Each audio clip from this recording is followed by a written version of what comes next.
নমস্কার, আর একটা নতুন ভিডিওতে সবাইকে ওয়েলকাম। চলো আজকে বাচ্চাদের ব্রেকফাস্টে কি প্রোভাইড করলাম সেটা তোমাদের সঙ্গে শেয়ার করি। পাস্তা দেখতেই পেলে, পাস্তা সেদ্ধ করে রেখে দিয়েছি। পাস্তা সেদ্ধ করে আর এদিকে ক্যাপসিকাম আর পেঁয়াজটা ভাজছি। পুরো ভিডিওটা স্কিপ না করে দেখো। আজকে করবো white sauce pasta. White sauce pasta কিন্তু বাচ্চাদের কিন্তু ভীষণ মুখরোচক।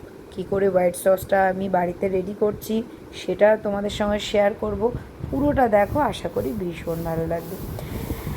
গ্যাসের ফ্লেমটা একদম লোতে রেখে দুটো বাটারের কিউব আমি বড় রেখে মানে কড়াতে দিয়ে দিলাম মেল্ট হওয়ার জন্য।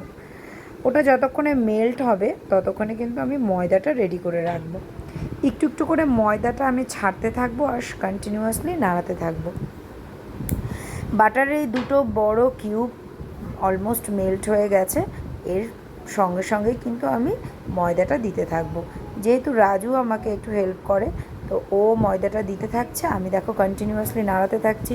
কেননা ময়দা কিন্তু সঙ্গে সঙ্গে দলা পাকিয়ে যাবে। এই যে বাড়িতে তৈরি হোমমেড এই হোয়াইট সসটা, এটা কিন্তু কস্টিংটা অনেকটাই কম পড়ে যায়। কিন্তু হোয়াইট সস কিনতে গেলে কিন্তু অনেকটাই কস্টিং বেশি হয়ে যায়, তবে টেস্ট কিন্তু কেনার থেকেও বেশি আমার মতে। তবে এতটাই সুন্দর হয়েছিল আমাদের হোয়াইট সসটা, সেটা কি বলবো। দেখো কি করলাম, এরপরে দুধটাকে অ্যাড করলাম। আমি এখানে 1.5 কিলো দুধ অ্যাড করেছি। আমুলের যে ক্রিম দুধটা, ওই দুধটা আমি অ্যাড করলাম। তো দুধটা দেওয়াতেই দেখতে পাচ্ছ ময়দাটা কিন্তু বেশ দলা পাকিয়ে যাওয়ার চেষ্টা করছিল নিজের মতো করে। আমি কিন্তু একদমই দলা পাকাতে দেইনি, অলরেডি ক্রিমি একটা ব্যাপার চলেই এসছে, তুমি দেখতেই পাচ্ছ। এর সঙ্গে সঙ্গে কিন্তু দুটো চিজ কিউব কিন্তু অ্যাড করে দিতে হবে। ব্যাস, এবার পরপর যা পাস্তা মশলা আছে, এটা পাস্তা মশলা, অরিগ্যানো, চিলি ফ্লেক্স পরপর আমরা অ্যাড করব। আমরা তো কম বেশি জানি বাচ্চাদের বাড়িতে, যেহেতু আমরা চিজ পাস্তা বা এই ধরনের ব্রেকফাস্ট হোক, সন্ধেবেলার নাস্তা হোক, আমরা তো করেই দিই বাচ্চাদের, তো আমাদের কম বেশি প্রত্যেকেরই ধারণা আছে। তো হয়ে গেল।